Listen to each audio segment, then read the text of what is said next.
నమస్తే అండి. ఈరోజు చెప్పబోయే కథ ఈ తరం అమ్మాయి. రచన చంపాగారు. ఈ తరం యువతీ యువకులు ప్రేమ పేరుతో వెర్రి చేష్టలు చేస్తుంటే కూతురిని కని పెంచిన ఆ తండ్రిని ఇంట్లో నుంచి వెళ్ళగొట్టిన ఓ కూతురి కథ. కానీ ఆ కూతురికి అసలు నిజం తెలిసేటప్పటికీ ఆ తండ్రి వీరిని కలిశాడా? కథలో విందామండి. కథ చాలా బాగుందండి. స్కిప్ చేయకుండా వినండి. మీకందరికీ చాలా నచ్చుతుంది. మీరు కనుక మా ఛానల్ను మొదటిసారిగా చూస్తున్న వారైతే సబ్స్క్రైబ్ చేసుకోండి. కథ నచ్చితే లైక్ చేసి బెల్ ఐకాన్ ప్రెస్ చేయండి.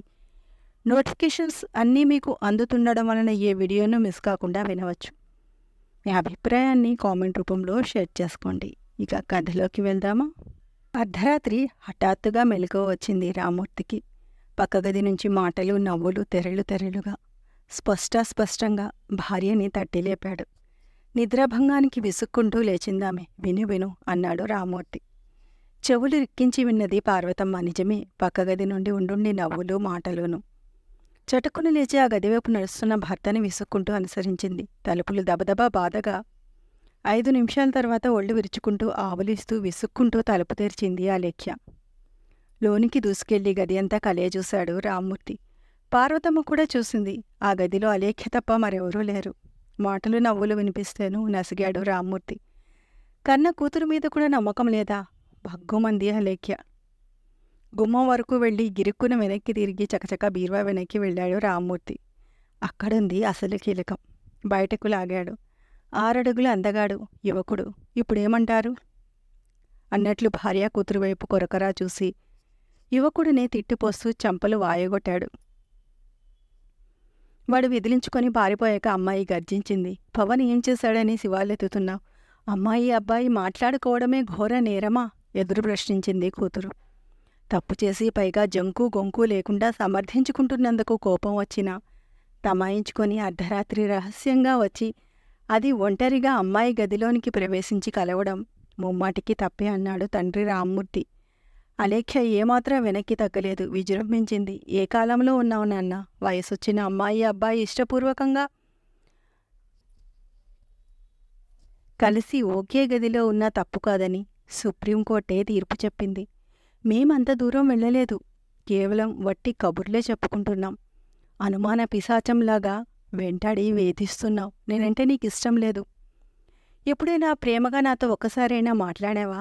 మా ఫ్రెండ్స్ ఖరీదైన స్మార్ట్ ఫోన్లు, దుస్తులు, చెప్పులు వేసుకొని మెరిసిపోతుంటే చౌకబారు వస్తువులని నా ముఖాన కొట్టావు.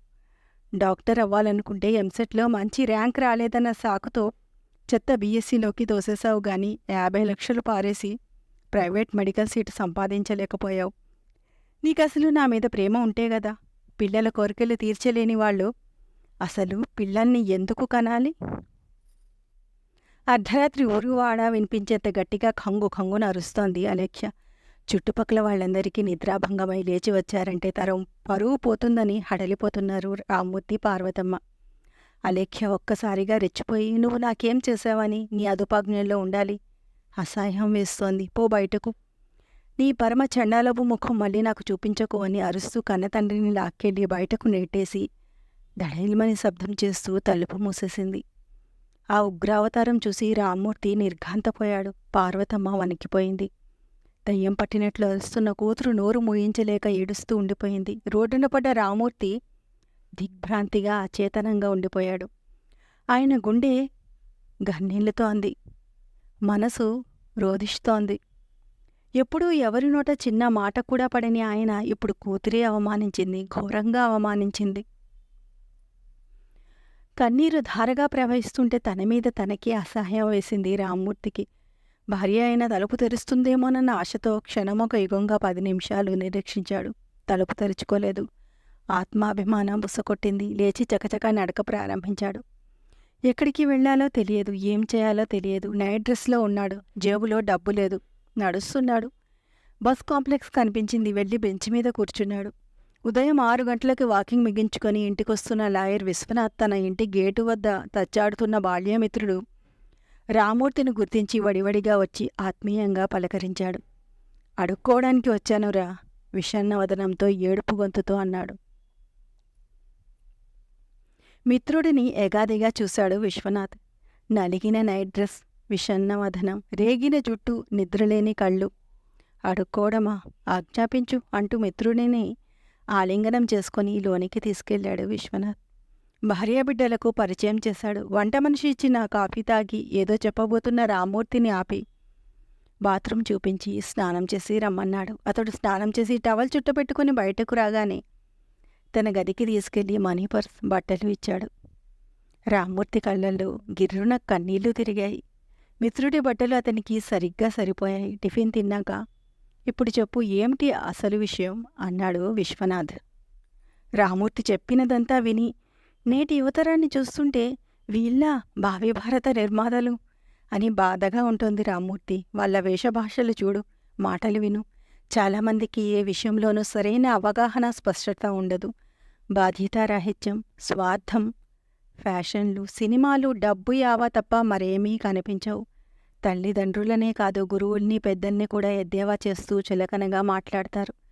కన్న కూతురే నన్ను బయటకు తన్ని తగలేసింది అంటున్న రామ్మూర్తి గొంతు పూడుకుపోయింది. కన్నీలుబికి వచ్చాయి. అది సహజమే. ఎదుటివాడు మనల్ని తిట్టకుండా ఉండాలంటే మనమే ముందుగా వాడిని చెడమడ తిట్టేసి భీకరంగా ఎదురుదాడి చేస్తే చాలు. తప్పు చేసిన వాళ్లంతా ప్రయోగించే ట్రిక్ ఇదే. అలేఖ్య చేసింది అదే. నువ్వు మీ ఆవిడ నోరెత్తలేకపోయారు కదా అని నవ్వేశాడు విశ్వనాథ్. కష్టాలు ఒంటిగా రావు. రామ్మూర్తి నెత్తిన మరో బండ పడింది. ఆ ఊరికి తూర్పు కాలువలో శవం తేలింది. అది పవన్ శవం. అంతే. పవన్ని తన తండ్రి చంపాడని కేసు పెట్టింది అలేఖ్య. యువరానర్, నేను లంచగొండని కాను. 30,000 జీతంతో నిజాయితీగా గౌరవంగా బతుకుతున్నవాడిని. తన ఫ్రెండ్స్ ఉపయోగిస్తున్న ఖరీదైన వస్తువులు అమ్మాయికి ఇవ్వలేకపోయాను. నేను 200 రూపాయల చెప్పులు వాడుతూ దానికి 1000 రూపాయల చెప్పులిచ్చాను. నా సెల్ ఫోన్ ఖరీదు 2000, దానికి 8000 ఖరీదైన స్మార్ట్ ఫోన్ కొనిచ్చాను. నా దుస్తులు 1000 రూపాయలే, దానివి 5000. అంతకంటే నేనేం చేయగలను? ఇంకా ఖరీదైనవి ఇవ్వలేదని దానికి కోపం. ఎంసెట్లో మంచి ర్యాంక్ వస్తే తల తాకట్టు పెట్టి అయినా దాన్ని మెడిసిన్ చదివించేవాడిని. 50 లక్షలు పడేసి ప్రైవేట్ కాలేజీలో సీట్ సంపాదించలేదని దానికి నా మీద కోపం. అర్ధరాత్రి అది బాయ్ ఫ్రెండ్తో ఇంట్లో ఉన్న లోపలి గదిలో కబుర్లు చెప్తుంటే నేను వాడిని కొట్టి బయటికి తరిమేశాను. ఆ కోపంతో నా కూతురు వెంటనే నన్నీ ఇంట్లోంచి బయటకు తరిమేసింది. కోపంతో రగిలిపోయి దాని బాయ్ ఫ్రెండ్ని చంపేశాను. నన్ను వెంటనే ఉరి తీయండి యువరానర్, ఉరి తీసేయండి అంటూ ఏడ్చేశాడు రామ్మూర్తి. ఆయన ముఖంలో విషాదం, స్వరంలో ఆవేదన, గొంతులో గిజగిజ, కళ్ళలో కన్నీరు చూసి అందరూ కదిలిపోయారు. అయ్యో పాపం అని జాలిచూపులు చూశారు. 2 చేతుల్లోనూ ముఖం దాచుకొని రోదిస్తోంది పార్వతమ్మ. బాగానే నటిస్తున్నావు నాన్న అనుకుంది అలేఖ్య వెటకారంగా. నేను హత్య చేశాను మొర్రో అని మొత్తుకున్నా కోర్టు పరిగణనలోనికి తీసుకోదు. అతని తరపున వాదన కూడా అవసరమే.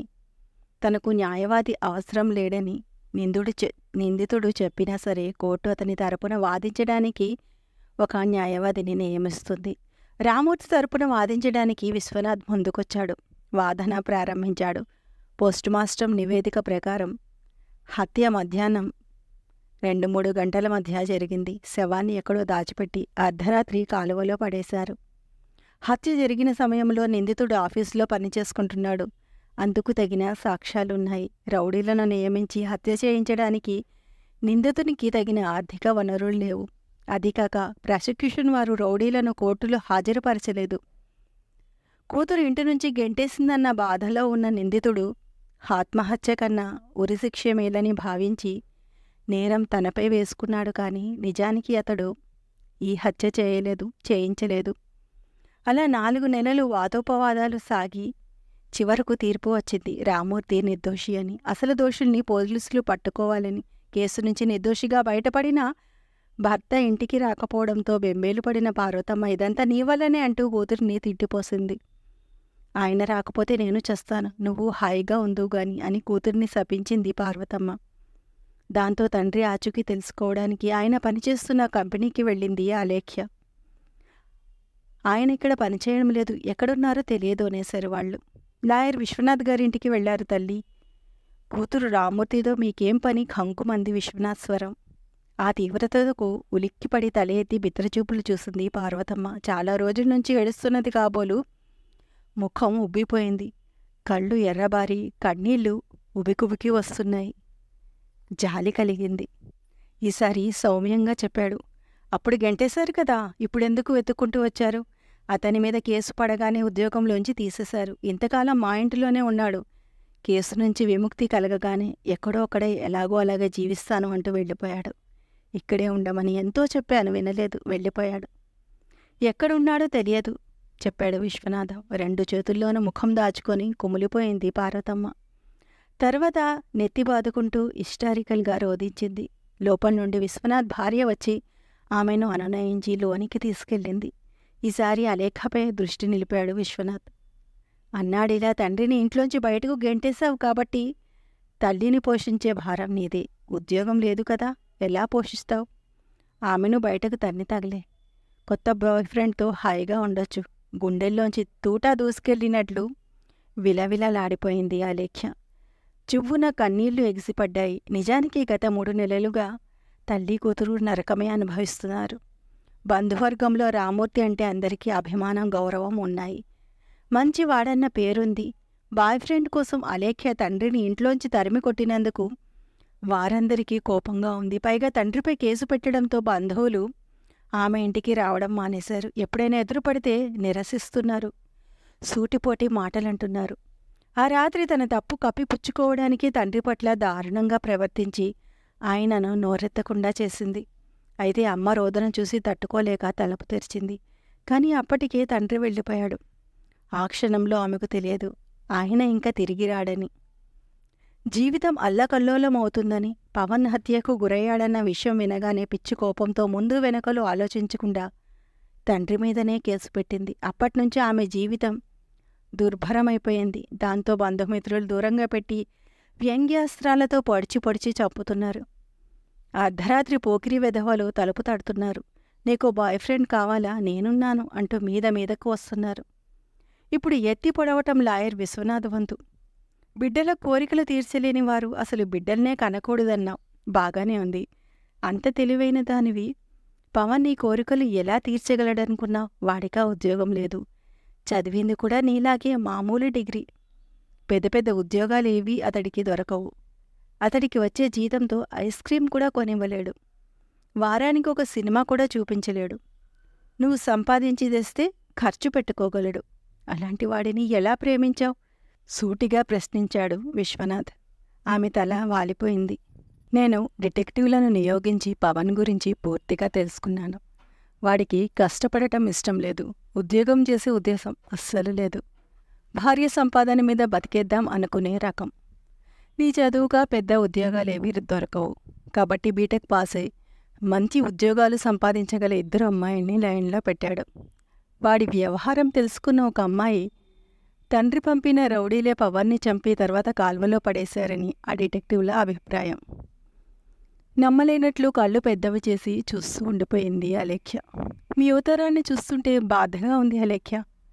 మీకు వివేకం శూన్యం, ఆలోచన పూజ్యం, ఆవేశం ఫుల్, సమర్థత నిల్. పోయి చచ్చు సన్నాసి వెధవని ప్రేమించి ఆ ప్రేమ కోసం తల్లిదండ్రుల ప్రేమని వదిలేయడానికి సిద్ధపడతారు. పైపొచ్చు తామే మేధావులం అనుకుంటారు. ఎంతగా నచ్చజెప్పినా చివరికి వివరించి చెప్పినా వినిపించుకోరు. ఇంక చాలు బాబోయ్ అన్నట్టు విశ్వనాథానికి 2 చేతులు ఎత్తి నమస్కారం పెట్టేసింది అలేఖ్య. మతిమాలి గతి తప్పిన నాలాంటి వాళ్లను చూసి యువతరం అందరినీ విమర్శించకండి అంకుల్. ఈ 3-4 నెలల అనుభవం నేను కాలేజీలో నేర్చుకొని ఎన్నో పాఠాలు నేర్పింది. బుద్ధొచ్చింది. మా నాన్న ఎక్కడున్నారో మీకు తెలుసని నాకు తెలుసు. ఆయన్ని రప్పించండి. నా కన్నీటితో ఆయన కాళ్ళు కడిగి క్షమించమని వేడుకుంటాను ఆర్తితో అడిగింది అలేఖ్య. ఆమెను ఎగాదిగా చూశాడు విశ్వనాథ్. ఆమెలో మార్పు వచ్చినట్లు కనిపించింది. మనస్ఫూర్తిగా తండ్రి రాకను కోరుతున్నట్లు అనిపించింది విశ్వనాథానికి. ఈలోగా పార్వతమ్మని సాంత్వనపరిచి తీసుకొచ్చింది విశ్వనాథ్ భార్య. భర్త గురించి చెప్పమని ఆమె కూడా కన్నీళ్లతో అభ్యర్థించింది. పోలీసులు కేసు పెట్టగానే రామూర్తిని ఉద్యోగం నుంచి తొలగించారు. అతడు నిర్దోషి అని తీర్పు రాగానే అతని ఉద్యోగం అతనికింపని ఆ కంపెనీ డైరెక్టర్ లాయర్ నోటీస్ పంపాను. ఆయన ఒప్పుకున్నాడు గాని ఈ ఊళ్ళో పనిచేయడానికి రామూర్తి ఇష్టపడటం లేదు. అతనిని విశాఖకు బదిలీ చేశారు. రామూర్తి విశాఖలోనే ఉన్నాడు. మీ రాక కోసం ఎదురుచూస్తున్నాడు. కొత్త ప్రదేశంలో కొత్త మనుషుల మధ్య కొత్త జీవితం ప్రారంభించండి, వెళ్ళండి అన్నాడు విశ్వనాథ్. తల్లి కూతుళ్ళ కళ్ళల్లో కృతజ్ఞత మెరిసింది. ఇంతేనండి కథ. కథ నచ్చితే లైక్ చేసి సబ్స్క్రైబ్ చేసుకోండి. ఇటువంటి మరిన్ని మంచి మంచి కథలను వినండి.